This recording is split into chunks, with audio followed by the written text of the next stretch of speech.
Hello दोस्तों, नमस्कार। स्वागत है आपका हमारे यूट्यूब चैनल कॉन्सेप्ट एनके में। दोस्तों, आज आपके लिए एक बहुत ही शानदार टॉपिक लाया हूँ जिसका नाम है इम्यूनाइजेशन। तो दोस्तों, बात करते हैं इम्यूनाइजेशन क्या होता है। इम्यूनाइजेशन के बारे में जानने के लिए बने रहिए वीडियो में अंत तक, और चैनल को सब्सक्राइब कीजिए, लाइक कीजिए और शेयर कीजिए अपने दोस्तों के साथ। तो दोस्तों, क्या होता है इम्यूनाइजेशन, देखते हैं। तो दोस्तों, इम्यूनाइजेशन क्या होता है। दोस्तों, immunisation is a process that use the vaccine to develop resistance power against specific condition. That means एक वैक्सीन दी जाती है, यानी वैक्सीन जो एंटीजन से बनती है वो अपने बॉडी में इंजेक्ट करते हैं या पिलाते हैं। ठीक है दोस्तों, वो पिलाते हैं कुछ भी करके वैक्सीन बॉडी के अंदर डाली जाती है जिससे रेसिस्टेंस पावर आता है। उसी रेसिस्टेंस पावर को क्या बोलते हैं, हम इम्यूनाइजेशन बोलते हैं। तो दोस्तों, इसके बाद में वैक्सीन कितने प्रकार की होती है। तो वैक्सीन दोस्तों 3 प्रकार की होती है। पहले लाइव, उसके बाद किल्ड और टॉक्सॉइड। तो दोस्तों, सबसे पहले बात करते हैं लाइव वैक्सीन क्या होती है। तो दोस्तों, लाइव वैक्सीन क्या होती है। ऐसी वैक्सीन ऐसी वैक्सीन यानी वैक्सीन जिसके अंदर क्या यूज किया जाते हैं, लाइव बैक्टीरिया यानी पैथोजेंस, यानी बैक्टीरिया वायरस जो भी हैं वो कैसे होते हैं, लाइव होते हैं, जिंदा होते हैं। इन बैक्टीरिया को एक हद तक इनएक्टिवेटेड कर दिया जाता है जिससे वो बीमारी तो नहीं फैला सकते, बट लेकिन वो अपनी बॉडी में क्या देंगे, एक स्टिमुलेशन देंगे। स्टिमुलेशन अपनी बॉडी को देंगे, बॉडी उसके विरुद्ध क्या करेगी, एंटीबॉडी बना लेगी। और अगर फ्यूचर में उसी बैक्टीरिया वायरस और पैथोजेंस का अगर अपनी बॉडी के अंदर फिर से अटैक होता है तो क्या करेंगे, अपनी बॉडी उसके सामने वापस रेसिस्टेंस पैदा कर देती है, रेसिस्टेंस पैदा करती है और उस बैक्टीरिया को अपनी बॉडी से बाहर निकाल देती है दोस्तों। तो दोस्तों, कौन कौन सी लाइव वैक्सीन होती हैं, बात करते हैं। तो दोस्तों, आपको एक निमोनिक से समझाना चाहूंगा। निमोनिक का नाम है, क्या है निमोनिक, बॉय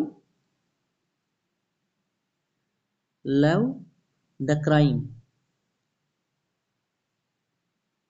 यानी boy love the crime, which means एक निमोनिक सेट कर लिया हमने पूरी लाइव वैक्सीन का, बॉय लव द क्राइम। तो दोस्तों, बी फॉर बीसीजी, ओ से होगा ओपीवी येलो फीवर, और love for live vaccine, love for live vaccine जाएगा सर इसके लिए, लाइव वैक्सीन। उसके बाद टाइफॉइड ओरल, ठीक है, टाइफॉइड की लाइव वैक्सीन भी होती है, टाइफॉइड की किल्ड वैक्सीन भी होती है।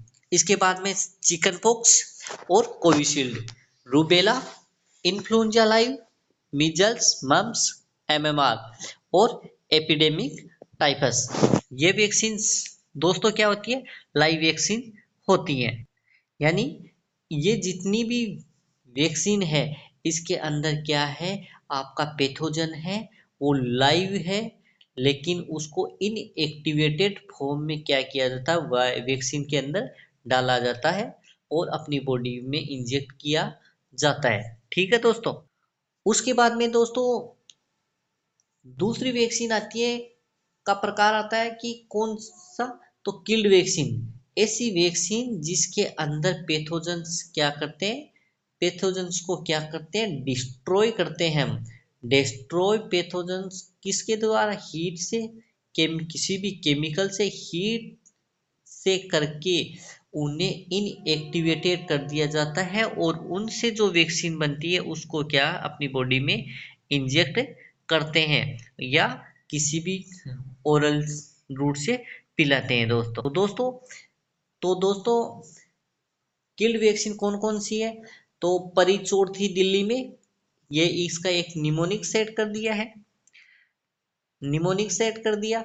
अब देखो परी परी P4 IPV inactivated polio vaccine, बाद में A4 hepatitis A and B, बाद में R4 रेबीज, I4 इन्फ्लुएंजा किल, इन्फ्लुएंजा की लाइव वैक्सीन भी होती है और किल वैक्सीन भी होती है, चोर4 कोलेरा और कोवैक्सीन होती है। उसके बाद टाइफॉइड एम, टाइफो एम, उसके बाद DPT, ये सब वैक्सीन जितनी भी प्रकार की वैक्सीन है सारी की सारी किल्ड वैक्सीन। इसके बाद दोस्तों तीसरे प्रकार की जो वैक्सीन है वो होती है टोक्सोइड। तो टोक्सोइड क्या होता है दोस्तों, कि सब बैक्टीरिया है, कुछ बैक्टीरिया होते हैं जिनकी सेलवाद से क्या होता है, टॉक्सिन्स रिलीज होते हैं, उन टॉक्सिन्स को डिटॉक्सिफाइड करके यूज डिटॉक्सिफाइड यूज करके उससे प्रिपरेट करते हैं वैक्सीन, उनको बोलते हैं टॉक्सोइड। तो दोस्तों ये टॉक्सोइड कितने प्रकार की है, 3 टॉक्सोइड है, जैसे तेरा दीवाना बनूंगा, जैसे पहला टॉक्सोइड है टिटनस, उसके बाद डिप्थीरिया और बोटुलिन। और दोस्तों ये बोटुलिनम है आपका सबसे डेंजरस लीथल क्या है, टॉक्सोइड है। ठीक है दोस्तों, अब दोस्तों देखते हैं कुछ स्पेसिफिक की पॉइंट की। पहली फर्स्ट जो डिस्कवर वैक्सीन है किसने की थी और कब हुई थी, तो 1796 टू 98, यानी 1796 टू 1798 में फर्स्ट वैक्सीन डिस्कवर्ड हुई थी, स्मॉल पॉक्स की वैक्सीन थी और एडवर्ड जेनर ने की थी। देन 1885 में एंथ्रेक्स और रेबीज की वैक्सीन डिस्कवर्ड हुई थी, वो लुइस पास्चर ने की थी दोस्तों। देन 1954 में IPV एक्टिवेटेड पोलियो वैक्सीन, साल वैक्सीन की क्या हुई थी, डिस्कवर्ड हुई थी। देन 1957 में OPV 7 ओरल पोलियो वैक्सीन की क्या हुई थी, खोज हुई थी दोस्तों। नेक्स्ट 1974 में EPI आया, यानी एक्सपेंडेड प्रोग्राम ऑफ इम्यूनाइजेशन पे आया। देन 1974 वर्ल्ड ग्लोबल प्रोग्राम भी इसी में आया। इसके बाद 1978 के अंदर EPI expanded programme on immunisation India में आया। ठीक है दोस्तों, in then 1985 universal programme of immunisation आया। इस प्रोग्राम में मीजल्स वैक्सीन को तो क्या किया गया, इस जो इम्यूनाइजेशन शेड्यूल है उसके अंदर ऐड किया गया, एंड जो टाइफॉइड की वैक्सीन्स हैं उनको क्या किया गया, इससे रिमूव किया गया। उसके बाद 9 दिसंबर 1995 first round of plus polio, जो पल्स पोलियो वैक्सीन हैं उसका पहला चरण 9 दिसंबर 1995 में स्टार्ट हुआ। इसका दूसरा राउंड कब आया, 20 जनवरी 1996 में, यानी पहला राउंड कब पिलाया गया, पहली बार वैक्सीन कब पिलाई गई पोलियो की, तो 9 दिसंबर 1995 में। उसके बाद पिलाई गई 20 जनवरी 1996 में सेकेंड राउंड में। उसके बाद 25 दिसंबर 2014 में क्या आया, एक प्रोग्राम आया, मिशन आया, जिसका नाम है मिशन इंद्रधनुष। इसमें 7 प्रकार की क्या है, डिजीज की वैक्सीन क्या है, वो क्या की गई है, इंक्लूड की गई है। और ये 7 कलर की वैक्सीन है, जिससे मेरा DPT PTH, यानी मेरा फॉर मिजल्स, मिजल्स वैक्सीन इसके अंदर है, DPT है, diphtheria, pertussis, tetanus, polio, TB and hepatitis B की वैक्सीन क्या है इसके अंदर शामिल है दोस्तों। बाद में दोस्तों बात बात करते हैं ओपन वायल पॉलिसी, यानी कौन सी वैक्सीन को हम एक बार खोलने के बाद रख सकते हैं और कौन सी वैक्सीन को एक पर्टिकुलर टाइम पीरियड के अंदर दोस्तों हमें यूज करना चाहिए। तो दोस्तों ओपन वाइल पॉलिसी में कौन कौन सी वैक्सीन इंक्लूड है और कौन कौन सी वैक्सीन इंक्लूड नहीं है। तो दोस्तों पहली बात करते हैं नॉट इंक्लूड, यानी कौन सी इंक्लूड नहीं है। तो दोस्तों जिन वैक्सीन को हम क्या करते हैं खोलते हैं, पाउडर फॉर्म में होती है, उनको घोलते हैं, डिजोल्व यूज लेते हैं, उन्हें वैक्सीन को 4 से 6 घंटे के अंदर हमें यूज करनी होती है। एग्जाम्पल फॉर बीसीजी और मीजल्स। कुछ वैक्सीन्स हैं जो पहले से घुली हुई होती हैं, उसमें डिजोल्व करने की रिक्वायरमेंट नहीं है, उससे हम क्या कर सकते हैं, एक अच्छे टेम्परेचर, यानी जिस वैक्सीन जितने टेम्परेचर में रहती है उसी टेम्परेचर पर 28 डेज तक हम उसे क्या कर सकते हैं, रख सकते हैं।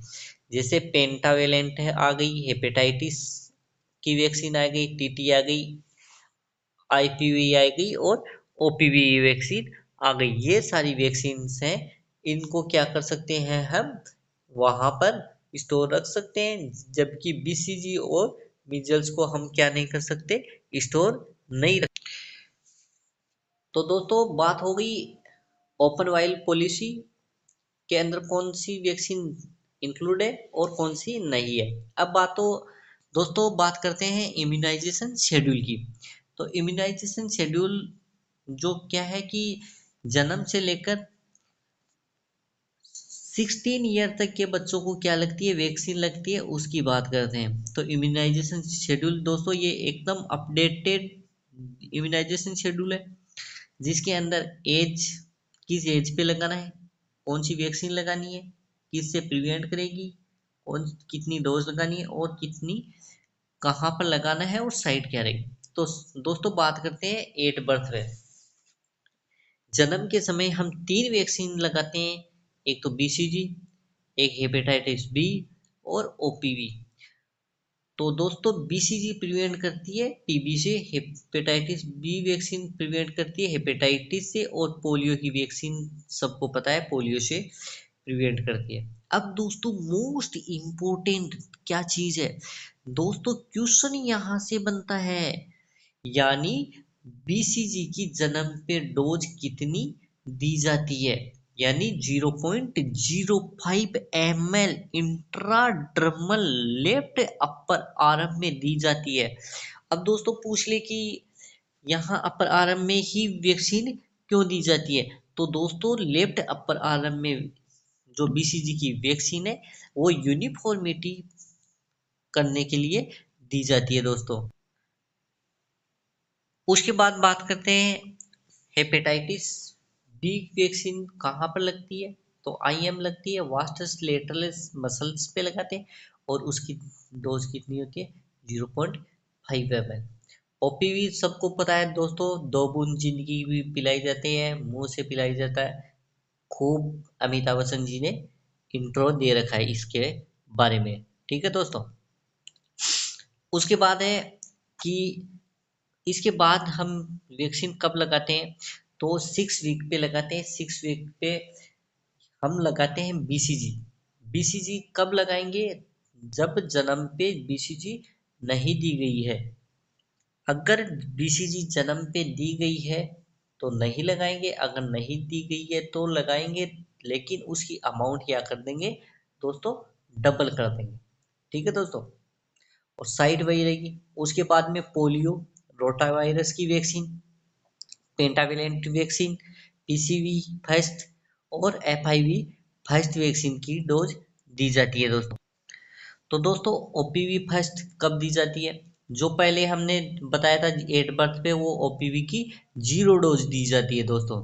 तो ओपीवी के लिए सब कुछ सेम है, जैसे रूट हो गया, सारी चीजें सेम है, कितनी डोज है, किसे बचाता है, ये सारी चीजें ठीक से। अब रोटा वायरस फर्स्ट डोज दी जाती है दोस्तों, ये किससे बचाएगा, डायरी से बचाएगा। इसकी कितनी बूंद पिलाते हैं, 5 बूंद पिलाते हैं और माउथ से पिलाते हैं। पेंटाविलेट के अंदर 5 वैक्सीन आती हैं, डीपीटी, हेपेटाइटिस बी और हिप वैक्सीन। इसकी कितनी डोज पिलाएंगे, 0.5 पिलाए, सॉरी, आईएम लगाते हैं वास्टर लेटरल मसल्स पे। बाद में पीसीवी फर्स्ट निमोनिया से प्रिवेंट करती है, 0.5 ml इसकी मात्रा लगाते हैं, आईएम लगाते हैं वास्टर लेटरलिस मसल्स पे। उसके बाद एफआईपीवी वैक्सीन है, वो पोलियो से बचाती है, 0.1 ml लगाते हैं, आईडी लगाते हैं, अपर आर्म में लगाते हैं दोस्तों। ठीक है दोस्तों। इसके बाद में हम लगाते हैं बच्चे को वैक्सीन 10 वीक पे। 10 वीक में ओपीवी का सेकेंड डोज लगेगा और रोटावायरस का सेकेंड डोज लगेगा और पेंटावेलेंट का सेकेंड डोज लगेगा। और रूट वगैरह सारा का सारा क्या रहेगा, सेम रहेगा। उसके बाद लगाएंगे वैक्सीन 14 वीक पे। 14 वीक पे कौन कौन सी वैक्सीन लगती है दोस्तों, तो ओपीवी की थर्ड डोज लगेगी, रोटावायरस वैक्सीन की थर्ड डोज लगेगी, पेंटावेलेंट की थर्ड डोज लगेगी, पीसीवी की सेकेंड डोज लगेगी और एफआईवी की सेकेंड डोज लगेगी। ऑल आर रिमेनिंग जो इंफॉर्मेशन है वो क्या रहेंगी, सेम रहेंगी दोस्तों। नेक्स्ट बच्चे को हम वैक्सीन लगाएंगे 9 मंथ पे। अब दोस्तों क्वेश्चन आता है कि 9 मंथ पे मीजल्स के साथ कौन सी वैक्सीन लगती है, तो मीजल्स के साथ विटामिन ए लगती है दोस्तों, विटामिन ए लगती है दोस्तों। ठीक है दोस्तों, विटामिन ए लगेगी। विटामिन कौन सी लगेगी, विटामिन ए वैक्सीन, जो विटामिन ए है वो पिलाएंगे। विटामिन ए क्या करेगा, विटामिन ए डिफिशियंसी से बचाएगा। 1 ml पिलाते हैं 9 मंथ पे और माउथ से पिलाते हैं। मिजल्स क्या है, मिजल्स से बचाएगी, 0.5 ml कैसे लगाएंगे, सबक्यूटेनियस लगाएंगे, अपर आर्म में लगाएंगे। पीसीवी बूस्टर लगानी है, निमोनिया से बचाती है, 0.5 ml लगाते हैं, आईएम वास्टस लेटरलिस मसल से। एफआईपीवी की बूस्टर डोज लगाएंगे, पोलियो से बचाती है, 0.1 ml आईडी लगाएंगे अपर आर्म में। जापानीज एनसेफेलाइटिस की फर्स्ट डोज लगाएंगे, किससे बचाएगी, जापानीज से बचाएगी, और 0.5 इंट्रामस्कुलर या सबक्यूटेनियस लगाते हैं। उसके बाद 16 से 24 मंथ के ऊपर डीपीटी का फर्स्ट बूस्टर लगेगा, एमएमआर वैक्सीन लगेगी और ओपीवी का फर्स्ट बूस्टर लगेगा। बाद में 5 से 6 साल पे डीपीटी का सेकेंड बूस्टर बच्चे को लगाएंगे। ठीक है दोस्तों। उसके बाद 10 साल पे टीटी फर्स्ट बूस्टर लगेगा, यानी टिटेनस वैक्सीन है उसका फर्स्ट बूस्टर लगेगा, 0.5 ml आईएम और डेल्टोइड मसल्स में लगेगा। उसके बाद 16 साल पे लगेगा टीटी का सेकेंड बूस्टर, 0.5 ml आईएम लगेगा, डेल्टोइड मसल्स पे लगेगा। ये थी इम्यूनाइजेशन शेड्यूल की कंप्लीट जानकारी दोस्तों। अब दोस्तों देखो, इसको याद करने का क्या ट्रिक है कि कौन सी वैक्सीन कैसे लगती है। तो दोस्तों बीसीजी और एफआईपीवी, ये जो वैक्सीन्स हैं ये कैसे लगती हैं, इंट्राडर्मल लगती हैं, और इसकी क्या है, 0.1 ml। आपको बीसीजी के लिए मैं बता दिया हूँ कि जन्म के समय 0.05 ml ही लगेगी। ठीक है। उसके बाद ओरल कौन सी पिलाई जाएगी, तो विटामिन ए, रोटावायरस और ओपीवी क्या पिलाई जाएगी, ओरल से पिलाई जाएगी। बाद में एमएमआर और मीजल्स और जापानीज एनसेफेलाइटिस लगाई जाती है, सबक्यूटेनियस लगाई जाएगी, 45 डिग्री के एंगल पे लगाएगी। और उसके अलावा जितनी भी इसके अलावा जितनी भी वैक्सीन हैं वो कहाँ लगाई जाएंगी, आईएम लगाई जाएंगी और वास्टस लेटरलिस मसल्स पे लगाई जाती है। ठीक है दोस्तों, तो दोस्तों आपने हमारी वीडियो को लास्ट तक देखा और आशा करते हैं कि आप हमारा वीडियो अंत तक देखेंगे। आपको आज का कंटेंट बहुत ही अच्छा लगा और अब आप क्या करेंगे, वीडियो को लाइक करना है, चैनल को सब्सक्राइब करना है और अपने दोस्तों के साथ शेयर करना है और बेल आइकन ज़रूर दबाना है, जिससे नेक्स्ट आने वाले वीडियोस की इंफॉर्मेशन आपको समय पर मिल सके। थैंक यू दोस्तों।